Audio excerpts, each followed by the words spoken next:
श्री राम नवम सर्ग। सुग्रीव का श्री रामचंद्र जी को वाली के साथ अपने वैर होने का कारण बताना। रघुनंदन, वाली मेरे बड़े भाई हैं, उनमें शत्रुओं का संहार करने की शक्ति है। मेरे पिता रुक्ष राजा उनको बहुत मानते थे। वैर से पहले मेरे मन में भी उनके प्रति आदर का भाव था। पिता की मृत्यु के पश्चात मंत्रियों ने उन्हें ज्येष्ठ समझकर वानरों का राजा बनाया। वे सबको बड़े प्रिय थे, इसीलिए किष्किंधा के राज पर प्रतिष्ठित किए गए थे।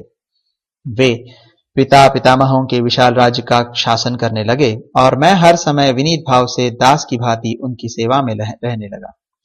उन दिनों मायावी नामक एक तेजस्वी दानव रहता था, जो मय दानव का पुत्र और दुंदुभि का बड़ा भाई था। उसके साथ वाली का स्त्री के कारण बहुत बड़ा वैर हो गया था। एक दिन आधी रात के समय जब सब लोग सो गए, मायावी किष्किंधापुरी के दरवाजे पर आया और क्रोध से भरकर गर्जने तथा वाली को युद्ध के लिए ललकारने लगा।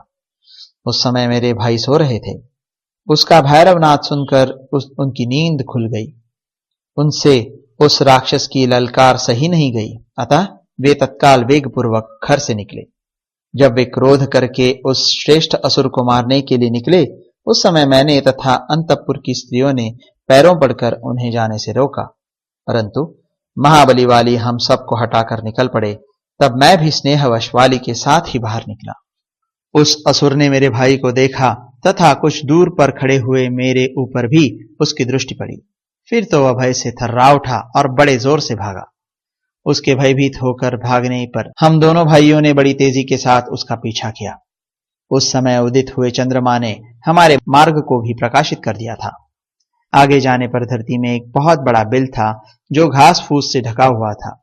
उसमें प्रवेश करना अत्यंत कठिन था। वह असुर बड़े वेग से उस बिल में जा घुसा। वहां पहुंचकर हम दोनों ठहर गए। शत्रु को बिल के अंदर घुसा देख वाली के क्रोध की सीमा न रही। उनकी सारी इंद्रियां क्षुब्ध हो उठी और वे मुझसे इस प्रकार बोले, सुग्रीव, जब तक मैं इस बिल के भीतर प्रवेश करके युद्ध में शत्रु को मारता हूं, तब तक तुम आज इसके द्वार पर सावधानी से खड़े रहो। यह बात सुनकर मैंने शत्रुओं को संताप देने वाली से स्वयं भी साथ चलने के लिए प्रार्थना की, किंतु वे अपने चरणों की सौगंध दिलाकर अकेले ही बिल में घुसे। बिल के भीतर गए उन्हें 1 साल के अधिक समय बीत गया और बिल के दरवाजे पर खड़े खड़े मेरा भी उतना ही समय निकल गया। जब इतने दिनों तक मुझे भाई का दर्शन नहीं हुआ, तब मैंने समझा कि मेरे भाई इस गुफा में ही कहीं खो गए। उस समय भ्रातृ स्नेह के कारण मेरा हृदय व्याकुल हो उठा। मेरे मन में उनके मारे जाने की शंका होने लगी। तदनंतर दीर्घ काल के पश्चात उस बिल से सहसा फेन सहित खून की धारा निकली।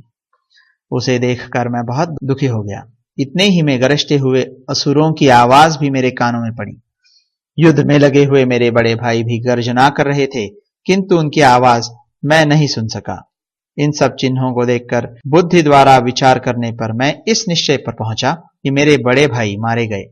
फिर तो उस गुफा के दरवाजे पर मैंने पर्वत के समान एक पत्थर की चट्टान रख दी और उसे बंद करके भाई को जलांजलि दे शोक से व्याकुल हुआ मैं किष्किंधापुरी में लौट आया। सखे, यद्यपि मैं इस यथार्थ बात को छिपा रहा था, तथापि मंत्रियों ने यत्न करके सुन लिया। तब उन सब ने मिलकर मुझे राज्य पर अभिषिक्त कर दिया। रघुनंदन, मैं न्यायपूर्वक राज्य का संचालन करने लगा। इसी समय अपने शत्रुभूत उस दानव को मारकर वानर राज वाली घर लौटे। लौटने पर मुझे राज्य पर अभिषिक्त हुआ देख उनकी आंखें क्रोध से लाल हो गईं। मेरे मंत्रियों ने उन्होंने कैद कर लिया और उन्हें कठोर बातें सुनाई। रघुवीर, यद्यपि मैं स्वयं भी उस पापी को कैद करने में समर्थ था, तो भी भाई के प्रति गुरुभाव होने के कारण मेरी बुद्धि में ऐसा विचार नहीं हुआ। इस प्रकार शत्रु का वध करके मेरे भाई ने उस समय नगर में प्रवेश किया।